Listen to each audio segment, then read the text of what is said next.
I like hard shit. Hard shit makes me strong. Hard shit gives me the challenge that I need to turn into the man or woman that I want to become. You want a hefty savings account and a hefty investment portfolio. Full stop. Don't let anybody tell you anything different.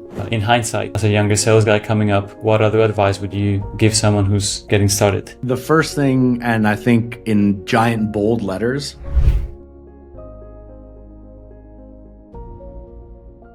All right.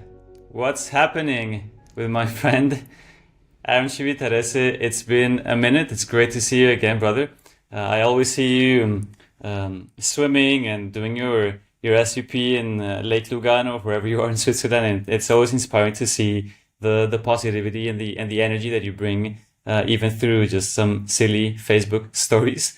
And before we dive into that, I want to acknowledge you for that, because you've always come across as a very joyful and positive guy, even though obviously I know that behind scenes business is tough as fuck, and it's not always but still you always come across as someone who's willing to radiate good energy, help others, and so I just want to acknowledge you for that before we dive in.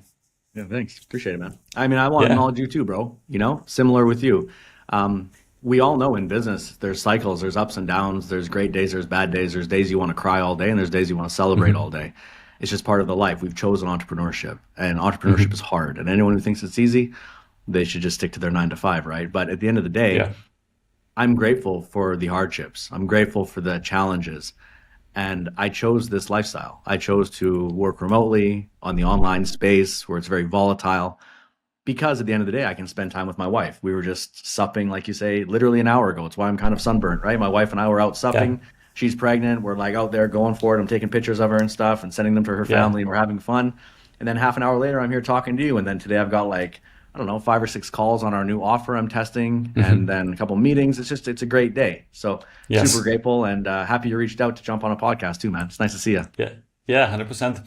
And well, let's start there in terms of how do you stay grounded and balanced amidst all the ups and downs. And let's start with you specifically as an individual with your habits. What are some of those daily habits that help you stay grounded amidst all the ups and downs? Yeah, man, I love it. So for me personally, I think like a lot of people, I find specific habits that I like to turn into not even so much a habit, it's just like a way of life. It's more of like an I am statement, right? I choose to live this way. And actually, I had a feeling that you were going to ask me about habits, being the High Energy Habit podcast. I had a sneaking suspicion this might come up, Daniel. So I actually have this here, this written out thing. It's framed. I have this on my wall over by my vision board, and I'll just read for you quickly what it says. Go ahead. It says core values, core choices, core habits.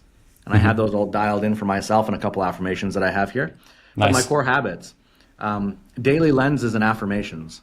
So I don't know if you remember at BJKU back in the day, lenses. Yes. Still doing lenses every day, bro. Lenses it's a foundational thing for me. It's like gratitude. What am I going to get done today? Talking about chunking down things. It's a very similar to a lot of people's morning routine, I'm sure. So I make sure I do that every day. I have on here reading the Bible and other holy scriptures, right? So I never grew up religious at all, but I'm very interested in all types of religion and the underlying lessons in there. And I'm also interested in sort of more like Neville Goddard type of perspectives on religion. So I like reading this kind of stuff, and I do that in the morning because it aligns me on the day that, hey, there's a lot going on outside of this little chaos that you're feeling, this tornado in the moment, right? Reading and listening to books, obviously, that's a huge one for me. Audiobooks, every day on the treadmill, I'm listening to an audiobook. Meditation and visualization, you and I have a lot in common that way. A hack that I have found is when I go to the gym, there's a sauna, and I jump in the sauna every day there, sauna, steam, cold shower, kind of a routine. And when I go in the sauna, I do 20 minutes in, and I have a 20-minute meditation that I listen to every single time. It's a visualization, quantum jumping timeline, sort of jumping. You go way back, you go way forward, and you visualize the timeline multiple times over. It's exactly 20 minutes, and my sauna session is exactly 20 minutes. So I sit in there, I listen to it, cross-legged, zenned out, very Daniel style, you know, Yeah, yeah. and I do that every day, which is awesome. Exercising, and then at the very bottom, I have a habit that I'm really trying to cultivate: invest first and spend second. Ah, interesting. And yeah, and that's something that I definitely want to dive deep into today. And so that meditation, is that the one that you recorded? It's one of them, yes. So what I've Ah, actually done okay. is the ones that I recorded, those were an inspiration from one of my mentors. And Mhm. so I listen to his recordings, not my own. I can't listen to Ah, myself on okay. meditations. It's weird to me. Yeah. Yeah. Yeah, But the yeah. team I has have a a bunch. similar We have feeling. about 20 that the team listens to. Yeah. Ah, okay. Okay, cool. Yeah. Yeah, I do sauna and steam also, Nice. meditating pretty much every day. We have a really cool facility here where we live in our apartment. Yeah. Um, What are some of the other sort of core habits that keep you grounded? Because you're one of the most yeah. grounded center guys I've ever met, and it comes through in your Mhm. tonality, right? So Mm. what is it for you? Yeah, for me, it's from the moment that I wake up every day and I open my eyes, even before opening my eyes, smiling Ah, and connecting with that energy of gratitude, even though I'm maybe stressed or maybe I had a nightmare, maybe I'm jet lagged, I'm traveling, whatever is going on. I just like rewired my brain to smile as soon as I wake up. And I remember the hardest moments for me and like near death experiences when I wasn't able to like breathe or, even like the thought of waking up the next day wasn't guaranteed. And it's like what I think Brad Lee says, like, if how would you feel if they gave you $10 million or $10 billion? Say, well, yeah, it'd feel amazing, but how would you feel if you couldn't wake up tomorrow, right? So how come you don't wake up every day feeling like $1 million? And so that's kind of the main habit for me. And then just small things like whenever I catch my brain in some kind of negative pattern, I'm just like, oh, hold on, that like what's going on there? Let's step back and let's mm, realign with what's actually beneficial to me. yeah. So I think those are kind of the two main things, like gratitude and then kind of pattern interrupting myself every time I feel like, I don't know, fearful or some kind of uh, procrastination, or I just catch Anxiety. myself and okay, yeah, let's just that's fine, but what do I really want to do today that's gonna bring me closer to who I really want to become, if that makes sense. Yeah. There's an interesting book. I'm sure maybe you've read it or heard of it. If you haven't, it's amazing. Power versus Force, Yep. by Hawkins, right? Yes. So one of the things he mentions in there is you know, the energy of power versus being forced, right? The high energy of yeah, I'm empowered to do this thing, and I'm grateful for doing it, and I have the energy to go do that right now, or to lead, or whatever it may be, or you're forcing, right? And so I think when you say like smiling despite of how you're feeling, and pattern interrupting yourself, it's almost like you're finding a little switch internally that is allowing you to raise up in consciousness and in your vibe, and it puts you into this powerful state, right? So you're finding little triggers and ways and having little tools. And I would encourage everyone to find little tools. I also have little tools throughout the day that if I'm Hmm. finding myself low or anxious or thinking negatively, or I'm just not super happy about life like I should be, I'll find a little trigger to go up into the powerful state, right? Because if you're Yeah. forcing things, it doesn't work. Just like in sales, right? You can't force someone to buy. They need to want to buy it, right? Hmm. So how do you do that? You empower them and empower their decision, and you raise their consciousness up, allow them to make the decision and actually step into their power, right? It's the same thing. We're just doing it for ourselves. Yeah, no, 100%. And it's like the Buddhist monks, they used to say like micro practices. For sure, you can do like a Mm, formal meditation practice and sit down for 1 or 2 or 3 hours. But what's more important is how you integrate that through micro practices in your daily life, like just feeling your feet on the ground, that connection with the earth, yeah. softening your breath, your chest, your belly, feeling your spirit and like the the energy that you can share with other people, like those small practices that actually create you as a human being, because we're Yeah. just the results of those daily small habits. Yeah. Yeah. Yeah. And yeah, and because you've had such an interesting journey and you've done so many weird things in your life, when did you It's realize an understatement. Yeah. that, yeah, when did you realize that like energy, mindset was that important to you?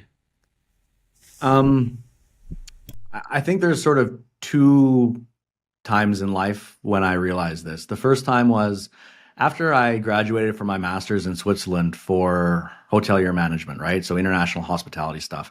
I went into corporate, and my wife and I both worked in corporate hotels around the world and climbed the ladder. We were both executives in like Fairmont and Mandarin Orientals and these types of places. And I realized that while I was in this corporate structure and doing well on the outside, I was also living in Asia. And I was now observing a very different type of lifestyle. I'm from a very small Canadian, like lumberjack, redneck town. I'm proud of it. It's awesome. My family's firemen and redneck lumberjacks, literally. But like, I've never been around incense burning, or any of that type of a vibe. And in Yeah. Singapore, especially, I saw a lot of sort of um, Chinese influence, uh, and I was thinking like, huh, there's more, there's more. And so my wife and I, we would go on trips. We would go to Bali, or we would go Hmm. to, all these different little islands around Asia, and we would go like almost every weekend. And Mm. every time we would go there, a little piece of me would remain there. And what I mean by that is I would go, we'd burn some incense, we'd sit down by the beach, and I'd be like, oh, like they're doing a yoga practice or something. My wife would be like, oh, that's interesting. I want to try that. Yeah. And so it's like, oh, yeah, put a flower in your hair and do some yoga. And maybe I'll smell the incense and look at the ocean. And I'm sort of like, damn, this is so much better than that corporate office that I have to go back to. And then I would Hmm. go back to it and I'd leave a little piece of me behind. I'd be like, there's something else. There's something higher. Like I feel higher. I'm lighter. I'm Hmm. happier. My eyes are whiter, all that. Yeah. And I did that for a few years. And so my first real sort of shift was understanding that there was more, right? Hmm. That led my wife and I to actually moving to a small island in Southeast Asia where we literally left our corporate behind and we Hmm. turned into literal beach hippies. And when I say beach hippie, I mean I didn't wear shoes. I wore only board shorts.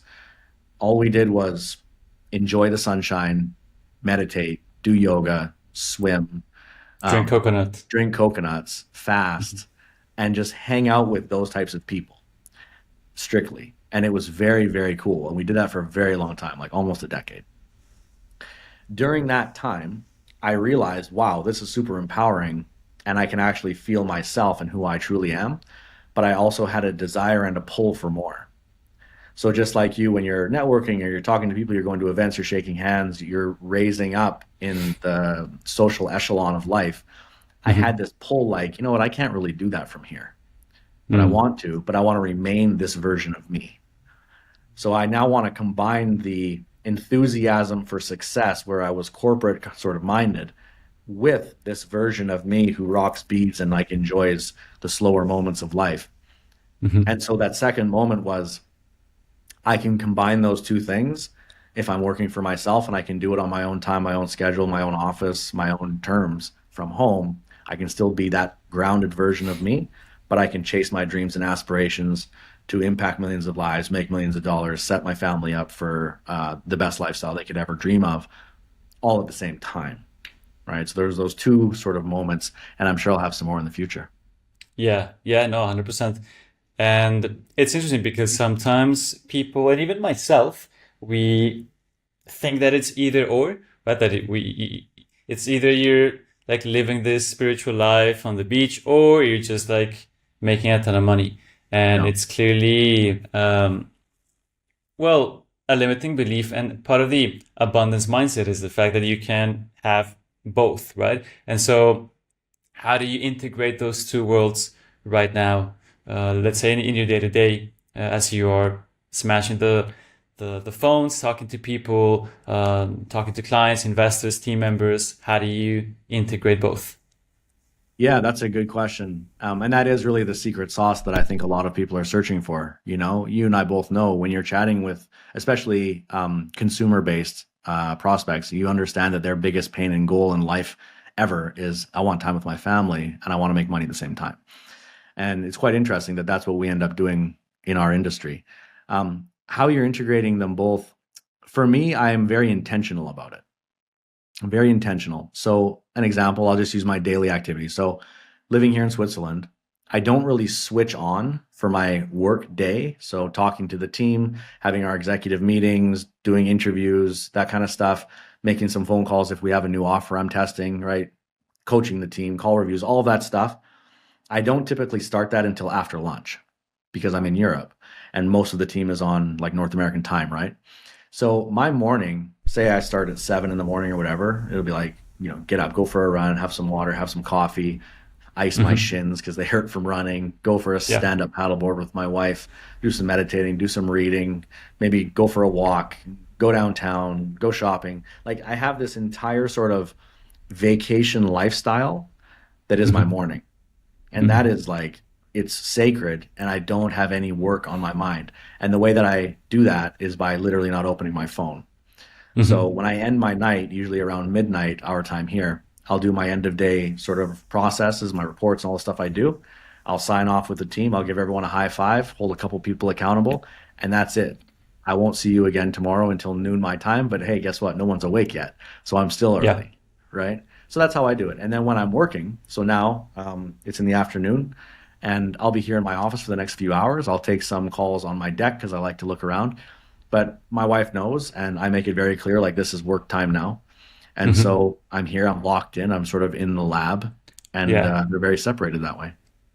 Got it, got it. Yeah, and it's interesting. And when it comes to like integrating and also pattern interrupting, I wanted to show you something earlier. So I recently got this, I think you would like it. It's this one. Oh yeah, I got one too. Yeah, it's the Bellicon. It's the German one. It's really cool. So I just have it here in the office, and in between calls, just a 1 minute or a 2 minute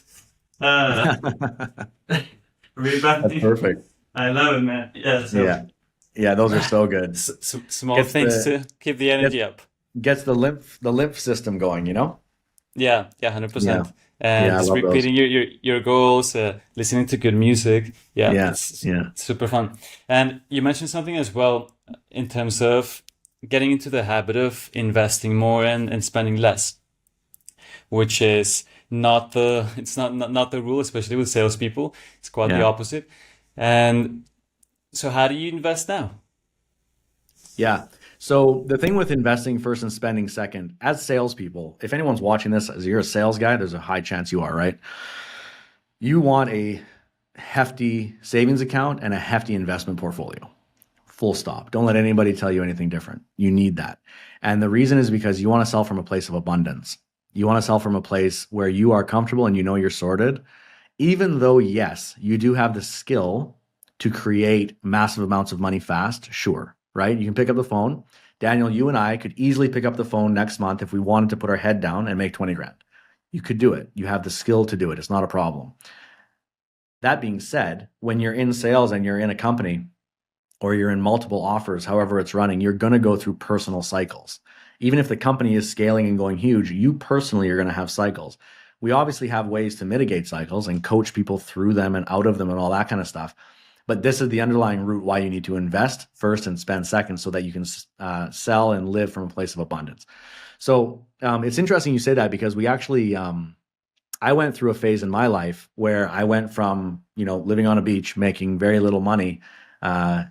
Beach hippies don't tend to make much money, right? So didn't make a whole bunch of money to then jumping in the online space and making sales. And it took me, I think, less than 18 months to accumulate about $1 million in commissions. And for me, I was like, my brain was exploding, right? I was like, oh my God, this is like money. I've never seen this amount of money before this fast. And I did burn a lot of it. Now, I didn't burn it on frivolous things. I burned it on a lot of experiences for my family. So I treated my family to many, many cool things. Like, hey, let's go on a trip here. Hey, let me fly you over there to visit this aunt and uncle. Oh, hey, you have a problem. Let me solve it for you. So I spent a lot of money that way. I'm not regretful of any of those expenditures. That being said, you could have probably tucked away a couple $100,000 of that somewhere and put it to work. So I learned my lesson there.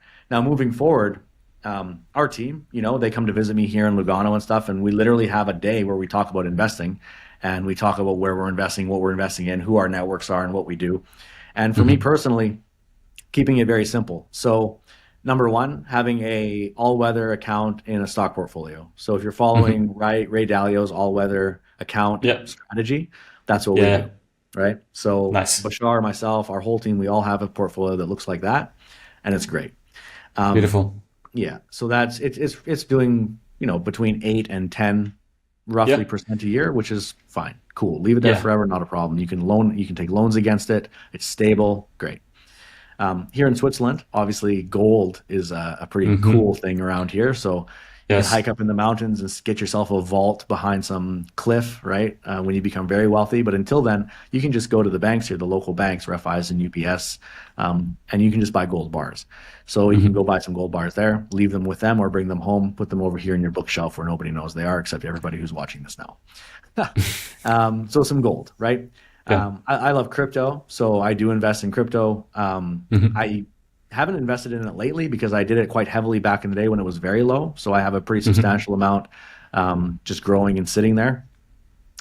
Moving forward, when we have family and kids, when they are born, I'll definitely put a Bitcoin in one of the wallets and tuck it away under their pillow for 20 years type thing. Nice. So I love that.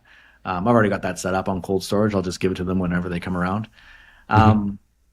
And private equity, of course, is a more risky side of things.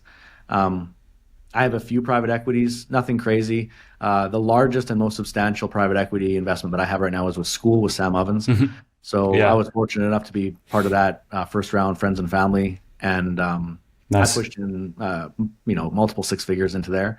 So I'm Yeah. pretty excited about that IPO and how Yeah. that's going to go. And more than anything, it's just very cool to be invested in the platform that most people are using these days in our industry. That's the best part. Yeah. When that thing flips out 5 or 6x later, I'll be very happy with that as well. But the bigger piece is you're investing into one of your friends' softwares that is actually disrupting the industry, and you can be part of that journey with them, and of course make a profit at the same time. You never want to invest in something, in my opinion, that you don't understand or that you're not personally involved with, right?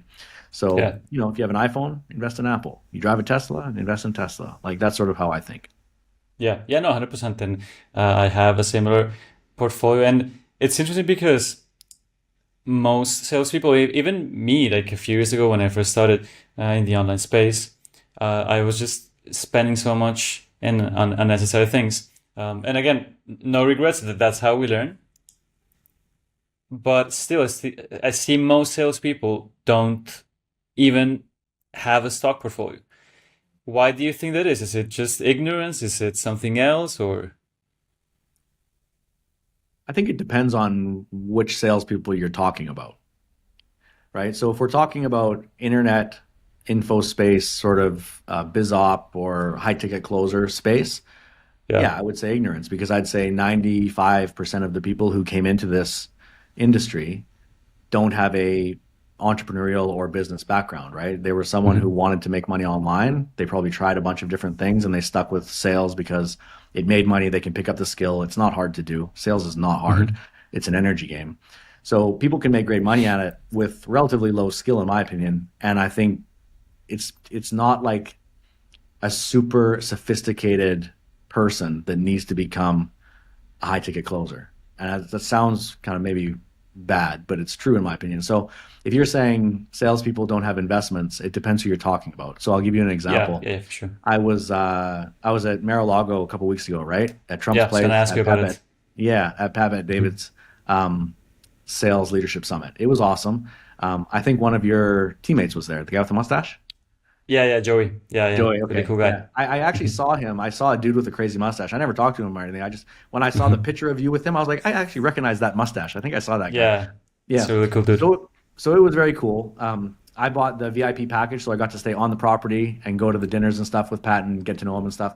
It was very Nice. cool. But one of the things that one of my big takeaways there was raise your standards, like just straight up raise your standards. So I'm sitting at a table at the VIP dinner with some of his top insurance salespeople in the nation, right? And folks who have built out insurance companies and sold them and exited.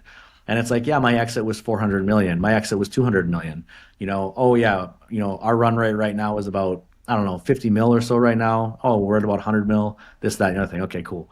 What kind of investment portfolios do you have? Because that was my number one question for almost every single person. It's like, where are you putting your money? And every single one of them had a very extensive, robust investment portfolio because they're very Mm. sophisticated humans. So again, it depends who you're Mhm. talking to. Um, One of my missions personally, because again, slightly older in the biz op sort of sales industry. I'm 43 years old. I've had a pretty Mhm. colorful background. One of my sort of personal missions is when salespeople come into our into our company, especially now that I've sort of seen the landscape after 3 or 4 years of leading these people. One of my missions is to make sure when you come in, not only do you get rich from commissions and you're doing very well here, like you need to be set up for life now. And Mhm. so in the onboarding, we literally have an investment, an entire block. And Bashar talks about what he does. You know, he has millions of dollars invested. We bring in Mhm. investment people that are very sophisticated, coaching the team on that Nice. stuff because we know the long play. Number one, it's like when you come around our hemisphere, my goal is for you to Mhm. make a bunch of money and be fulfilled, but also understand how to set yourself up long term. And in doing so, you're going to have an abundance minded team who is set up long term. Yeah. And if they go separate ways, they go to a different offer, they change industries, they decide to do their own coaching program, whatever it may be. At Mhm. least I help build a foundation for you that I hope lasts a long Mm. time. And it's around stability and sophistication and actually, setting yourself up well, not just sort of burn and turn. Yeah, yeah, that's awesome, and I think it's probably the first time I've heard something like that in a sales team, actually educating, giving options, bringing someone to coach them and help them invest better. And it's also interesting because you've built a very tight core team, like of OGs, people that I worked with back in the day. Very also humble, just hardworking guys who are, cracking Yeah. on every day on the phones. Even though, like most of the online companies, obviously there are many storms that need to be weathered and people that come and go.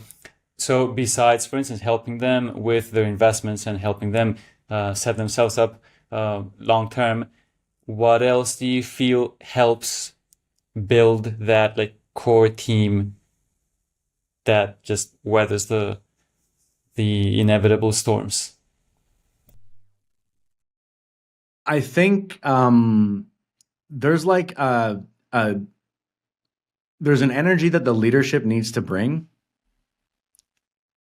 and the team needs to feel it. So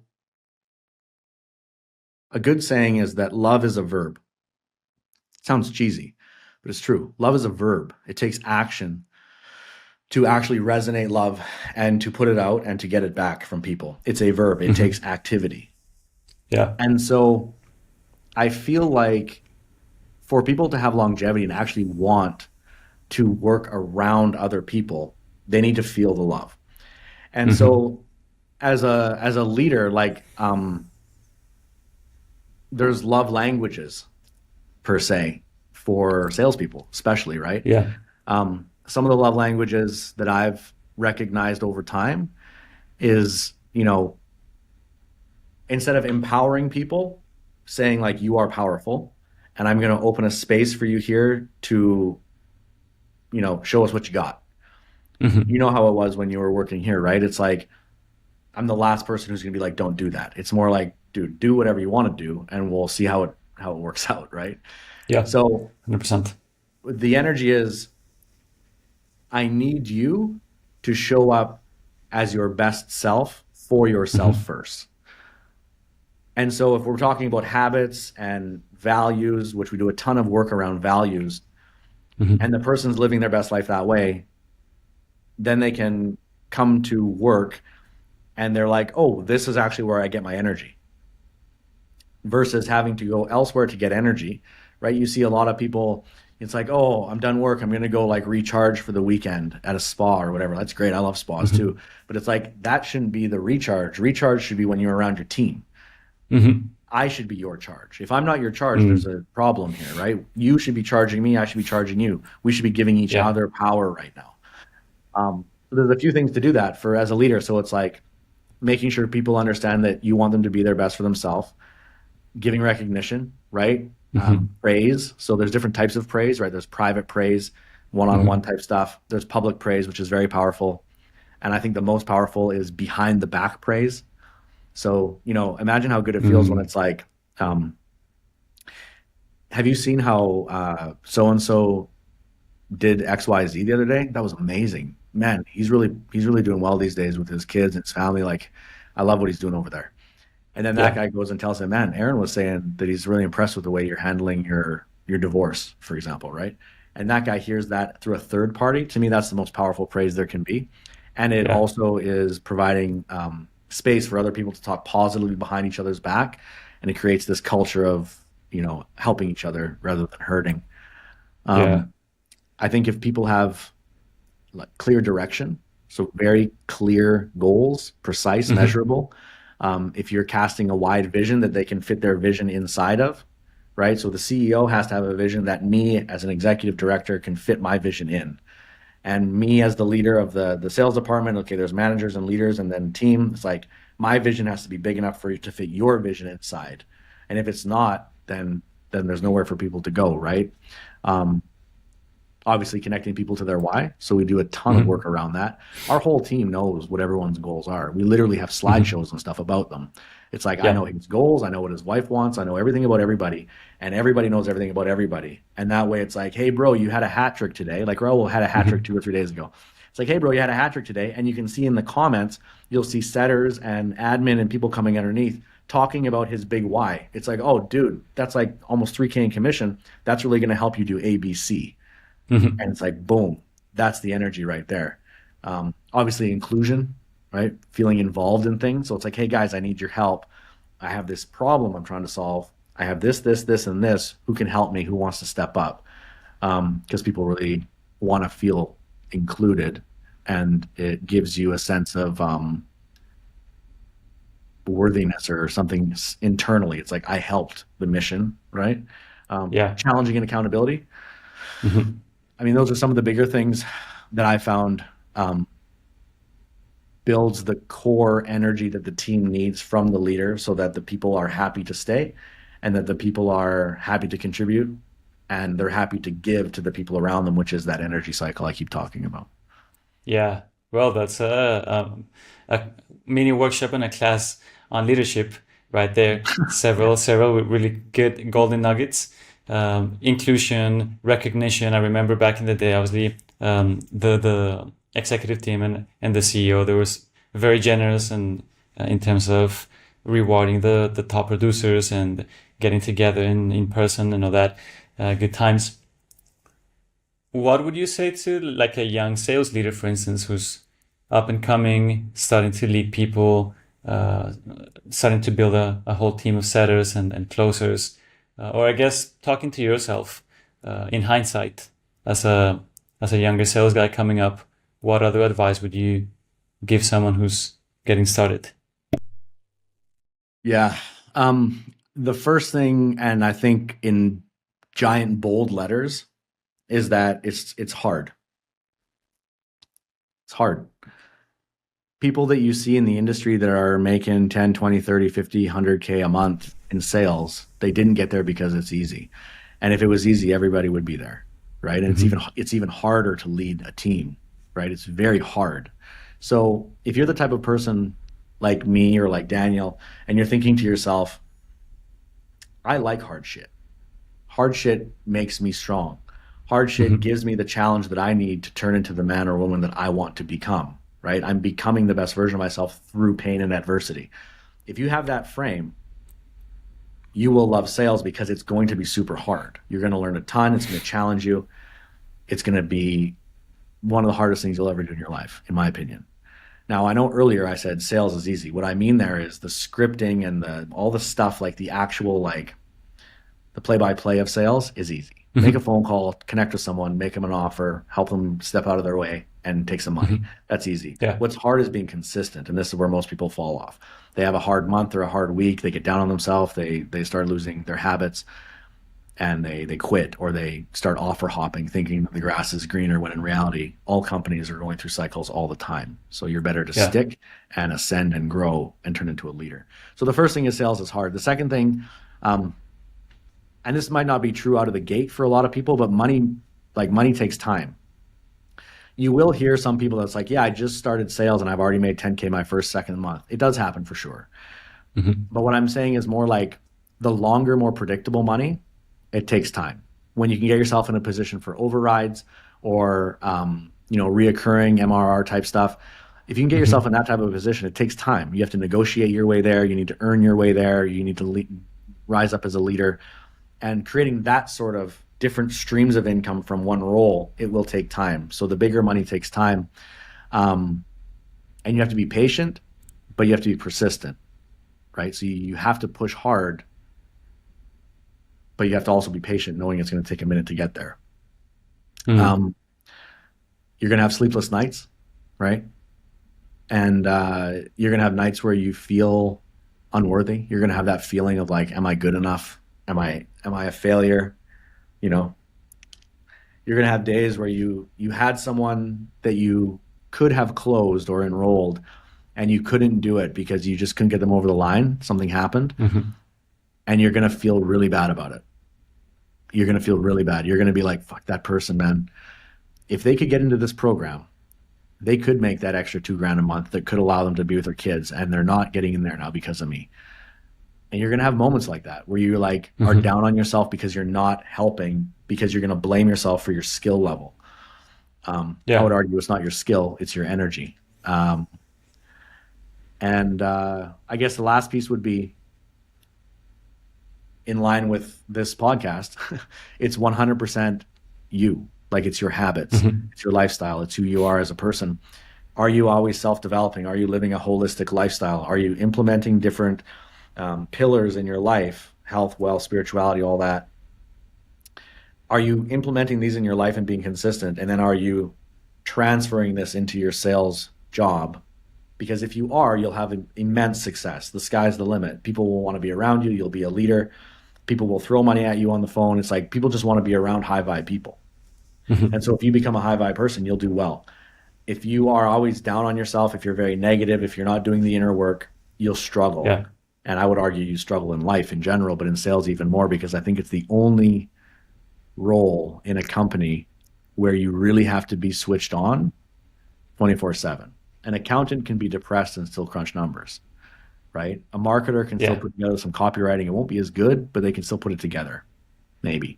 A coach, okay, a fulfillment coach, they need to be on their game. But like sales, man, you're talking to people that are scared.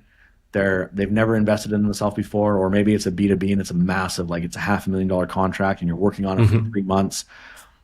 If you're not switched on, there's no way that the person's going to align with you for them to make that decision to be like, I want to be with this person on something. Right? 100%. Connected to your certainty, connected to that future vision. And obviously people feel the energy and they feel the confidence and the ability to be led into a better future. And so as we wrap it up today, because something that I've noticed as well is, and even in some, at some stages for me even, you kind of hit plateaus and you hit kind of certain ceilings in sales. And some people, they just get complacent or they get stuck. So how do you keep that hunger alive? And for you, at this point in your career, what keeps you energized to keep pushing forward? That's an awesome question. So there's kind of two parts, right? So firstly, me personally, what keeps me hungry and alive is just setting my family up like everybody else. It's very interesting, isn't it? It's like the same answer as all the prospects give. But it's the truth. It's the truth. I want my family to live their best life. I want my kids to be in a safe environment where they can learn and thrive. I want my wife to never have to worry about working or money or any of that. She's been retired for 4 years now, and she's living her best life. She's on the deck right now reading a book, pregnant. It's like, this is my dream. So beautiful. That's my why. There's no question about that. It's that. When family comes to visit or when we go places, and I want to be the uncle who can just make it happen. Or if something happens in our family, and it has happened multiple times now, it's like there's a problem. I want to be the person people know they can call. And I'm not going to ask what's going on. I'm going to ask how much and like what's the wire information. I want to be that person. And that's it for me. That's all. Boats and cars and stuff. I love all that shit. I love it. I'm never going to say I don't like material stuff. I absolutely like material stuff. I think it's cool. It's fun. And I want all that stuff too. So I got a lot of whys, bro. So that's all good. I have no reason to stop. I love money, and money is power, and it helps you with everything you need in life. It's the best. It's energy for sure. How how do you stay hungry when you hit a plateau as a salesperson? So that's a different sort of animal. Depends on the Hmm. person, obviously. But for me, with our sales guys, and I think you probably saw this when you were working with us a little bit because you made great money pretty quickly as well. A Hmm. lot of people, when they hit like the 20K, 25K, 30K mark per month, especially up and around that area, is really where people tend to slow down or put the pedal to the metal. So 10K, everyone with 10K a month, it's like 10K is not enough money in this world. 20K, yes, 30K, you're being pretty free now with 30K. So when you get to that limit, I see one of two things happen. Someone takes their foot off the gas, kind of puts their feet up a little bit, Hmm. or they're like, "Oh my God, this is life changing. Like accelerate and just clean house as much as possible." Yeah. And so my whole thing with our team or with anybody who asks me this question or I talk to people or like, "Oh, money or whatever." My whole thing Hmm. is, and I have it literally tattooed on my leg, make money when the make hay when the sun shines. Make hay when the sun shines. I have that written in Thai down my leg. I got that in one of my beach adventures I was talking about. And it's a saying that Hmm. my mom always used to say when I was a kid. And it just simply means, when the sun's shining, make sure you're growing a lot of hay. So take advantage of a situation when it's on because it's not always sunny. Hmm. So Yeah. make hay when the sun shines. So for our team, if someone's, stacking cash, which is pretty regular occurrence, I'm Hmm. like, it won't always be this way, bro. You're going to have months back to back to back where you make less than that, way less.